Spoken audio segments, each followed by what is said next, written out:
एकदा असा मक्याचा पदार्थ खाऊन बघा, तुम्हाला नक्की आवडेल.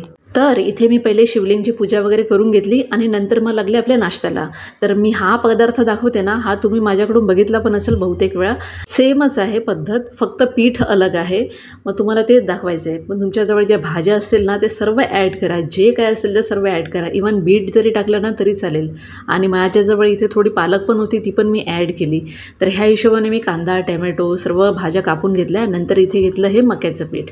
आता हे मक्याचं पीठ ना चिकट नसतं, म्हणून ह्यामध्ये ना तुम्ही थोडंसं बेसन ॲड करू शकता. आता मी काही ॲड का नाही केलं, कारण मला सवय आहे. असे मी चिला बनवत असते छोटे छोटे पॅनकेक टाईप. मग त्या पिठामध्ये ना हे सर्व भाज्या आपण चिरल्या होत्या ना, चिरलेल्या म्हणजे चॉपरमध्ये चॉप केलेल्या, ते सर्व ॲड करायचे आणि पालक पण ॲड करून घ्यायचे. आणि मी पहिले टाकलेलं आहे की जिरं, मीठ, अजवाईन, तीळ हे सगळं मिक्स करायचं. आणि मी ह्यामध्ये ना चिली फ्लेक्स ॲड केलेले आहे. जर तुमच्याजवळ नसेल तर तुम्ही नॉर्मल आपला मसाला असतो ना तो पण टाकला तरी चालेल. आणि जर तुम्हाला असे छोटा चिला बनवायचं नसेल ना, तर ह्याच पिठामध्ये थोडंसं सोडा किंवा इनो टाकून ना तुम्ही आप्पे पण बनवू शकतात. आता इथे तवा गरम झालेला आहे आणि मी छोटे छोटे चिला बनवते. आणि हां, हे पीठ जास्त पातळ बनवायचं नाही आहे. आणि जेव्हा आपण छोटे छोटे चिला किंवा पॅनकेक जसं बनवतात ना, तेव्हा पण आपल्याला जास्त स्प्रेड करायचं नाही आहे. आणि खालची बाजू ना छान खरपूस भाजल्यानंतरच पलटा.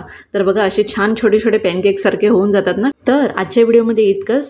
Thank you so much for watching. Bye.